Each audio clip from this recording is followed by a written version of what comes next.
exposed and vulnerable. Two things we avoid and lean away from that are utterly necessary for great teamwork. And then the word you mentioned a few minutes ago, adjust. They had to adjust to each other. Yep.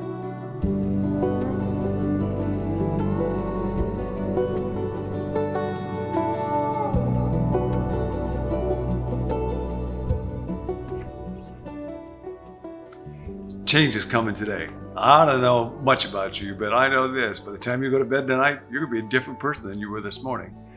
God has made us that way, and He wants to be a part of that. Change starts today. We're looking together at what kind of character we're building.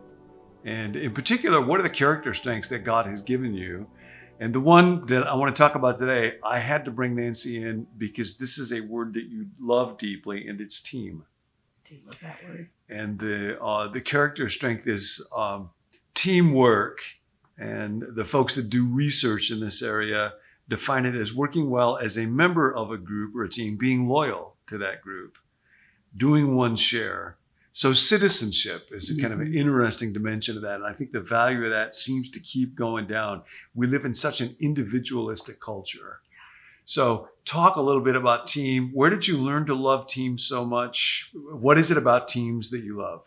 Don't really know where. I do remember as a kid, even in 3rd and 4th grade, getting a little giddy at the cover of the social studies book that would have the mailman walking across the street and the fireman waving and the nurse going to work and just like everybody. Guy with the milk bottles. Yes. And my dad was a milkman for a while.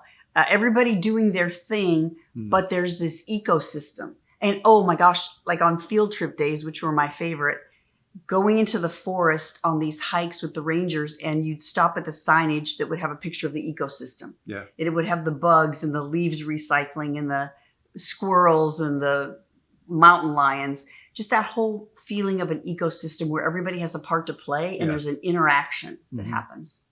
We both read a couple years ago a book called Boys in the Boat. Oh, if you are interested in teamwork, it's one of the best treatises without focusing on teamwork that there is. Yep. It's written, it's set back in, I think, the 30s and 40s. True story, guys. I think it was University of Washington, where they were kind of lumberjack kids, but ended up getting into rowing and beat the big rowing teams on the East Coast, Yale and Harvard, end up going to the Olympics and facing off Nazi Germany.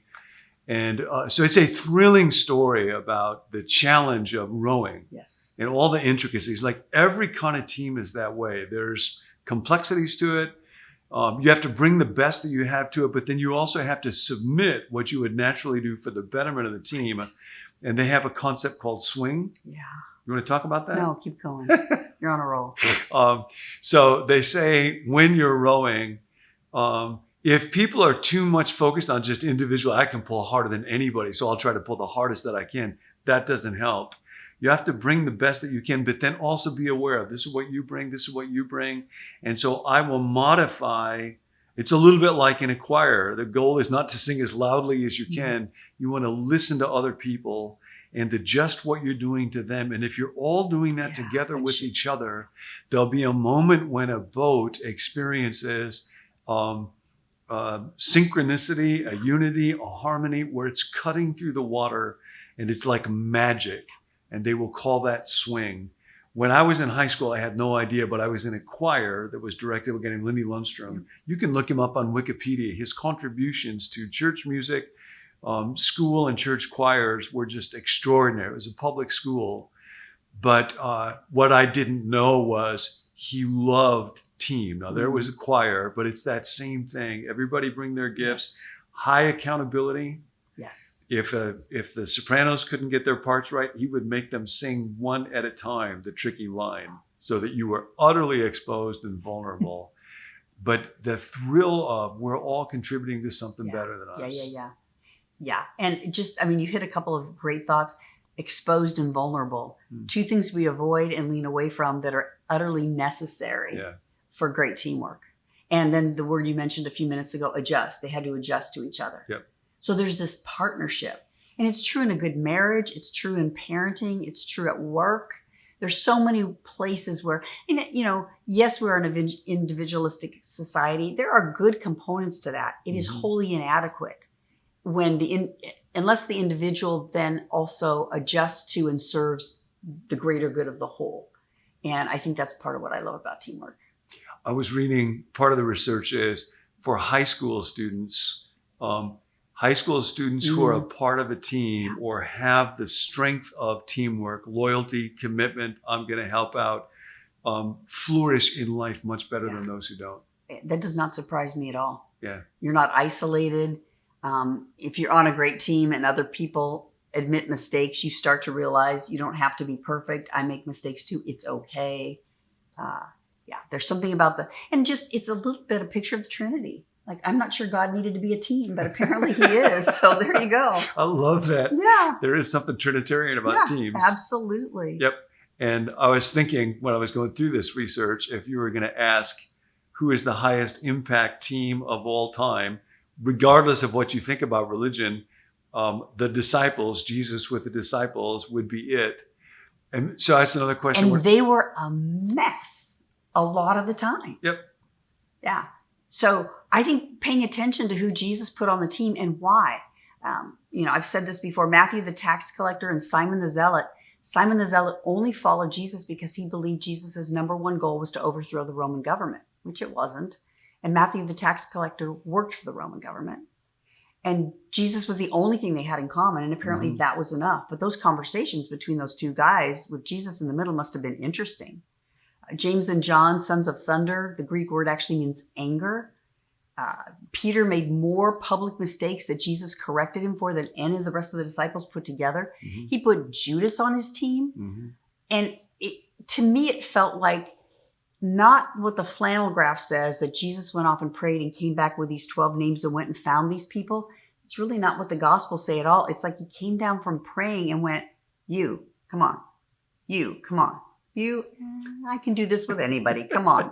So the idea that it has to be this perfect set. Now, you may be wanting to work towards getting exactly the right people on the boat, in the seat, what Jim Collins talks about. In the meantime, so much good can be done if you believe in the people that you have right in front of you and start there. Mm-hmm. What is it about teams that energizes you? Like, I love teams. I love having been on teams. Mm-hmm. But my wiring, this is not one of my signature strengths. Part of why I wanted to talk to you. And because I love learning. So to learn and communicate, I'll often do, but that's often more of a solitary thing. And so when I think about Jesus with the teams, like, man, they just got in the way. He could teach it. They would mess that up. He could live it. They would mess that up. Efficiency, baby. Yeah. It's much cleaner, much purer. What is it about a team that makes you say, nope, if I pull a team together or if I'm part of a team, something is going to happen. Some kind of magic, the kingdom is going to be present in a way that, even though I might be competent and in control, won't happen if it's just me. See, he does this. He asks the question and then he answers the question. So we're all done here. You're going to change today for the better or the worse. You decide. All that you said. I also think there's something about the partnership, doing it together and not alone, that's very compelling to me, the community aspect of it. But the magic. What's going to happen, the individual contributions that all come together and get orchestrated, and people get excited. They feel encouraged. They feel they're doing something purposeful and meaningful, and we get to do it together. I mean, this is just weird how some of this stuff is just embedded in you. When I was a little kid, I'd be in the backseat of my parents' car on Christmas morning, driving to my grandmother's house. And I remember looking out and thinking, all the other cars, we're all in this together. We're not even having to talk, but we all know we're going to Christmas morning at our relative's house and we're going to have Christmas dinner. Huh. So there's something about us all being on the same page, doing something together that's very compelling to me. Yeah. So I've never thought about this until now, but that I'll think about teams at work. Yeah. But for you today, think about what teams you're on, not just in working or volunteering or even at school, but like in a family or in a neighborhood or with folks that, how can you be our nation as a citizen? Mm-hmm. How can you add value and contribute to whatever team that you're a part of today? Here's a little piece of that. There's a restaurant that I go to occasionally, and their teamwork is just palpable. Mm. And every once in a while, I'll pull the leader aside and just like, I don't know what you put in the water here, but what you're creating is amazing. I know the restaurant you mean. Lalo. And so when I see him, I just light up. I mean, that's the name of the manager.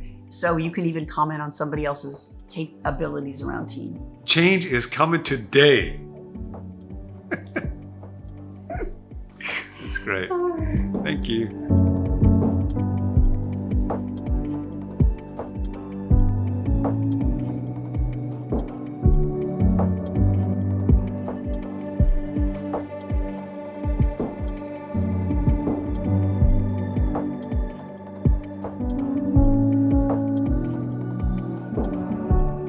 Hey, I'm Tim. Thanks for joining us. Before you leave, you can subscribe to this channel or like this video or comment on the video. We love to read those comments. We read them every day, so we'd love to hear from you there. If you'd like to receive the emails that go along with each video, you can let us know at becomenew.com/subscribe.